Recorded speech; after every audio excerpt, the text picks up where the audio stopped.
Hello दोस्तों, मैं आपकी सिस्टर संतोष अपने श्रीमती ऑफिशियल में आप सभी का स्वागत करती हूँ, अभिनंदन करती हूँ, वंदन करती हूँ। आप लोग स्वस्थ होंगे, यही मैं कामना ईश्वर से करती हूँ। और इसी आशा और उम्मीद के साथ मैं आप सबको एक बहुत दर्द भरी कजरी गीत सुना रही हूँ। आप लोग एक लड़की की विपदा को भरपूर आप लोग सुनिएगा। उसकी पूरी जीवन की कहानी है।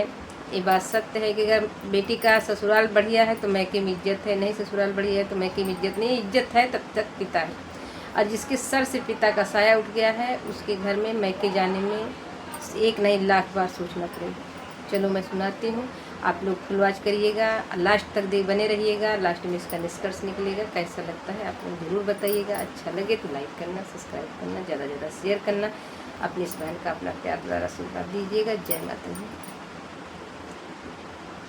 काली घटाराई नया धियरिया, चम चम चमक बिजुलिया ना।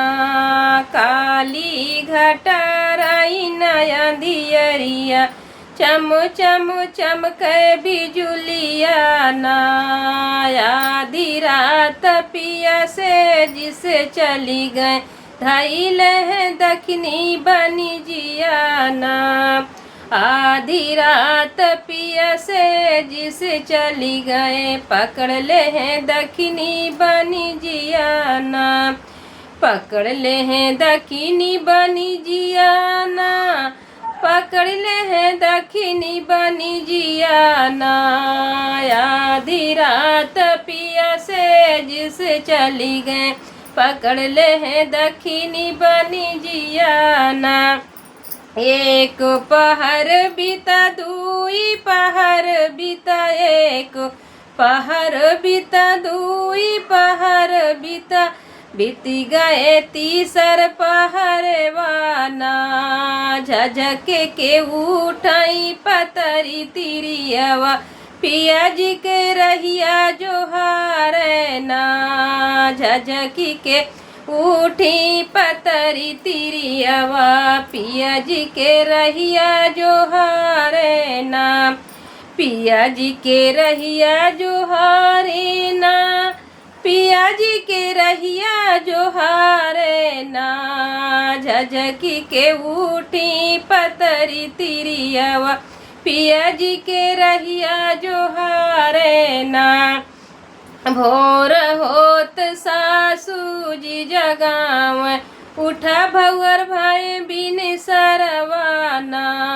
भोर होत सासू जी जगाव, उठा बहू भाई बिन सरवाना। उठा बहू भाई बिन सरिवाना, उठा बहू भाई बिन सरवाना। बहुहर खोल जब हो केवड़िया, धके धके करत परनवाना। बहुहर खोल जब हो झोप केवड़िया, धके धके करत परनवाना। सासु पकड़ी के बहुहरी रोवे, सासु पकड़ी के बहुहरी रोवे, सुपी रहा बहुहर रनियाना।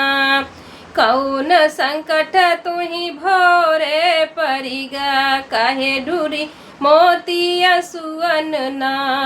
कौन संकट तुही भोरे परिगा, काहे गिरे मोतिया सुआना। काहे गिरे मोतिया सुआना। तड़े तड़े कांपे धन बहू के करे जवाब, बोलाई रोई रोई बतियाना। तरे तरे कांपे बहू के करे जवा, रोई रोई बोले सासू जी के अगवा। धके धके कांपे बहू के करे जवा, रोई रोई बोले सासू जी के अगवा। सासू भैया जी गए हैं विदेशवा, धक धक करत परनवाना। सासू पिया आधी रतिया के चली गए, धक धक कांपे परनवाना। सासू मोरी पिया धीरतिया के चले गए धके धके कांपे परनवाना। एतनी बचन सुन सासू रानी, एतनी बचनी सुनी सासू रानी, फट से बोलाई लहुरा देवरवा, फट से बोलावाई लहुरा देवरवा, घर से देहली निकारी ना, फट से बोलावाई लहुरा देवरवा, घर से देहली निकारी ना। जा बोले नई है हमारा ललनवा, नहीं आयु बहुहर हमारे भवनवा, जब ले नई है हमारा ललनवा, नहीं आयु बहुहर हमारे भवनवा।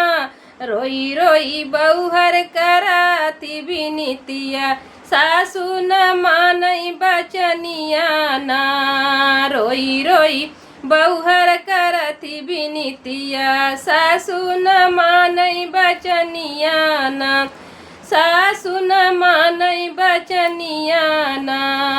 रोवत तिवई नैहर का चल दी, पहुँची माया के मयरिया ना, रोवत बहुहर नैहर का चल दी, पहुँची माया के मयरिया ना, पहुँची माया के मयरिया ना।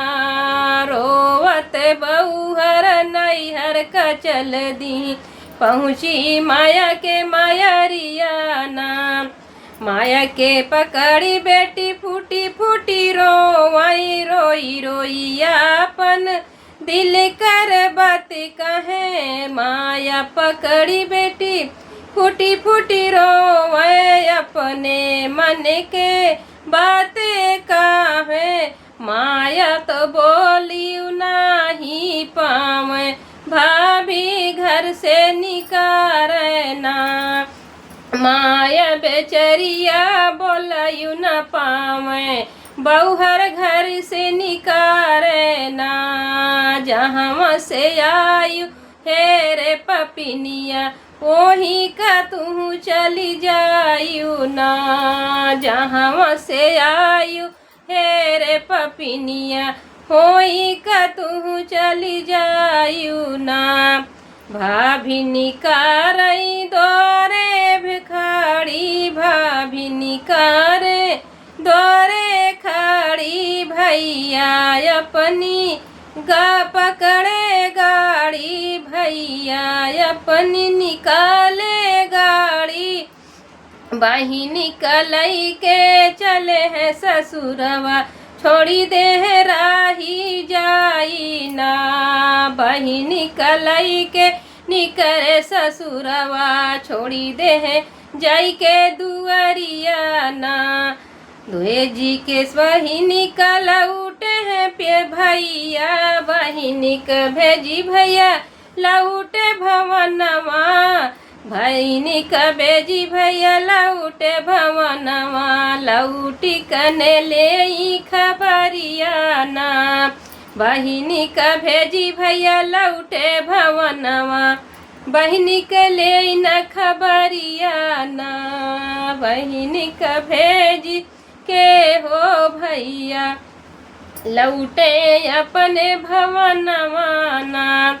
सासुर छूटा नैहर छूटा, सासुर टूटा नैहर छूटा, सासू टूटा नैहर छूटा, सोचली बहुर नियमाना, अब नहीं कोई रहा ठिकाना, तजी देवापन परनवाना, अब नहीं कोई रहा ठिकाना, तजी देवापन परनवाना।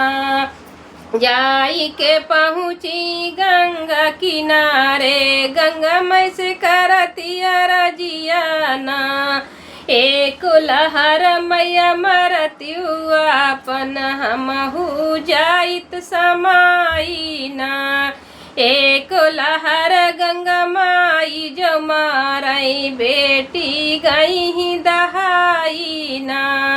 एक लहर गंगा माई जो मारी बेटी गई ही दहाई ना।